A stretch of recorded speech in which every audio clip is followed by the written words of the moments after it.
উপদেষ্টা মণ্ডলী, বিভিন্ন উপকমিটিৰ বিষয়ববীয়াসকল, আমি সকলোৱে জানিলোঁ যে অহা বহাগৰ 6 আৰু 7 তাৰিখে দুদিনীয়া কাৰ্যসূচীৰে কেন্দ্ৰীয় ৰঙালী বিহু পথালি পাহাৰত অনুষ্ঠিত হ'ব। আজি আমি আনুষ্ঠানিকভাৱে বিহুৰ এটি কাৰ্যালয় আমি উন্মোচন কৰিব বিচাৰিছোঁ।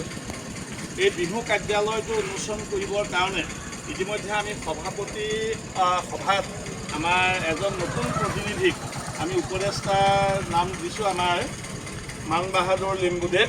তেখেত আমাৰ মাজত আছে। গতিকে আমি এখনি বিহুৱানেৰে মান বাহাদুৰ লিম্বুদেৱক আমি সম্বৰ্ধনা জনাব বিচাৰিছোঁ। বিহু কমিটিৰ তৰফৰ পৰা আমি কাকতিদেৱক এখনি গামোচাৰে তেখেতক সম্বৰ্ধনা জনাবলৈ অনুৰোধ জনাই লগতে এই কাৰ্যালয়টো শুভ উন্মোচন কৰিবৰ কাৰণে অনুৰোধ জনাইছোঁ।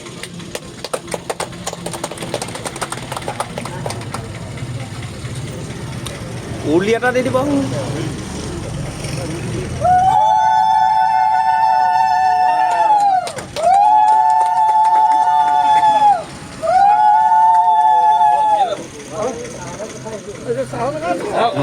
জানিলোঁ যে অহা বহাগৰ 6 আৰু 7 তাৰিখে দুদিনীয়া কাৰ্যসূচীৰে কেন্দ্ৰীয় ৰঙালী বিহু পথালি পাহাৰত অনুষ্ঠিত হ'ব। আজি আমি আনুষ্ঠানিকভাৱে বিহুৰ এটি কাৰ্যালয় আমি উন্মোচন কৰিব বিচাৰিছোঁ।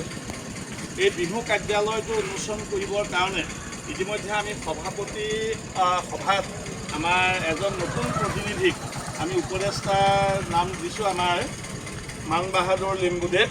তেখেত আমাৰ মাজত আছে। গতিকে আমি এখনি বিহুৱানেৰে মান বাহাদুৰ লিম্বুদেৱক আমি সম্বৰ্ধনা জনাব বিচাৰিছোঁ। বিহু কমিটিৰ তৰফৰ পৰা আমি কাকতিদেৱক এখনি গামোচাৰে তেখেতক সম্বৰ্ধনা জনাবলৈ অনুৰোধ জনাই লগতে এই কাৰ্যালয়টো শুভ উন্মোচন কৰিবৰ কাৰণে অনুৰোধ জনাইছোঁ।